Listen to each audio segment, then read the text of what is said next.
you're one of those athletes. What does it mean to you? Yeah, it means everything, especially because, like I said, it's 36 of the fastest women. It's 6 women per event. So for me, it was very important to be a part of this meet. I mean, when I heard that it was September 26th, I was like, dang, that's kind of a far time away when I found out about it. But it was still like, at the end of the day, I'm going to do it. I'm going to get the job done, and I want to come and show up because it's the first annual meet. I don't know if this is going to be an annual thing. I pray that it is. But it was just important to me to be a part of this history. I feel like this is going to be the start of hopefully multiple Athlos meets to come throughout the year next year. And I can always say I was a part of the first one.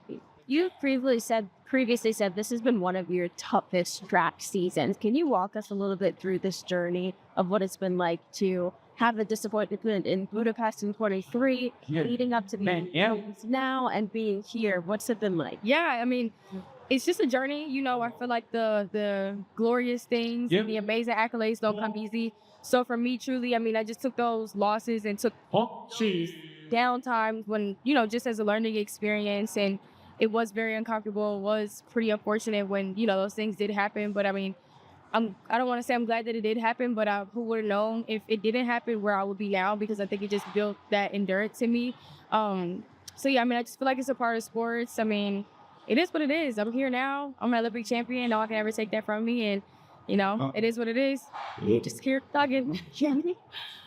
This has been a great question because for me, nothing has changed in my day-to-day. Of course, like the opportunities have broadened, but day-to-day life, it's been the same just because after Paris, I did just come home for a week, get right back to training, and then hop right back on a plane to go overseas. So I wasn't able to really take advantage of that moment post-Olympics, but the opportunities down the road and for the next 4 years, I know would be like optimal.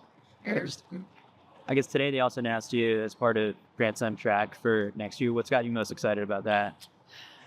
I don't know. I don't know if it's the prize money as well or just the amazing field and just being a part of such an elite and a first time event. I just feel like track is like it's right at the door of like kicking down the door. So I'm glad that I could be like etched in history, a part of like these first annual meets and events to just, you know, broaden and increase the sport. What makes the women's 100 hurdle so special when it comes to just like each one of the stars? Like, you guys are not afraid to line up against each other at these diamond leagues, at a meet like this, even when the stakes are so high. Yeah, I think that we're just a group of competitive women who just don't allow each other to get comfortable.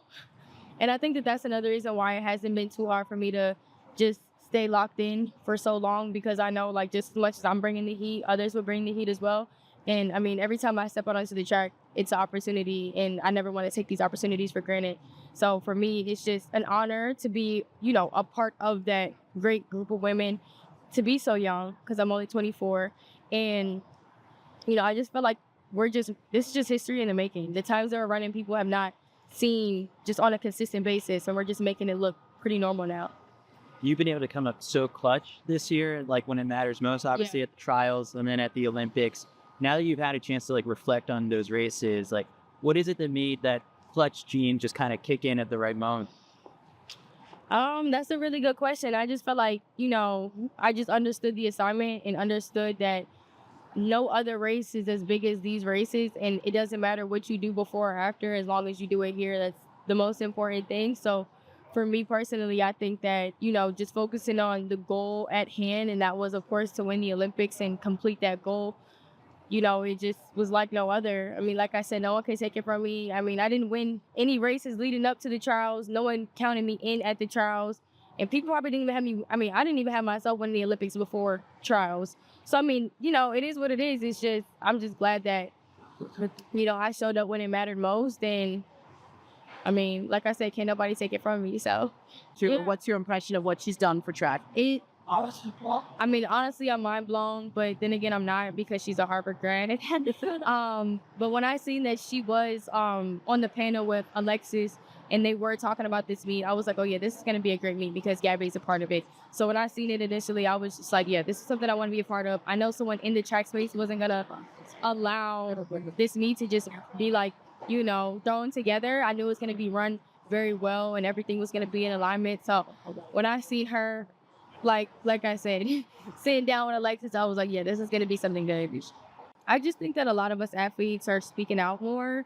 I think that the curtain is kind of like becoming like unveiled just to see like the trueness behind how, I don't want to say like unfortunate that, you know, the sport, like how we've been in this sport, but you know, I just feel like there could be so much more done in this space. And I think that now that people are speaking out about it, the athletes who were professional athletes at a certain point are now stepping up, like Michael Johnson, like he understood, you know, the track space and where help could be done.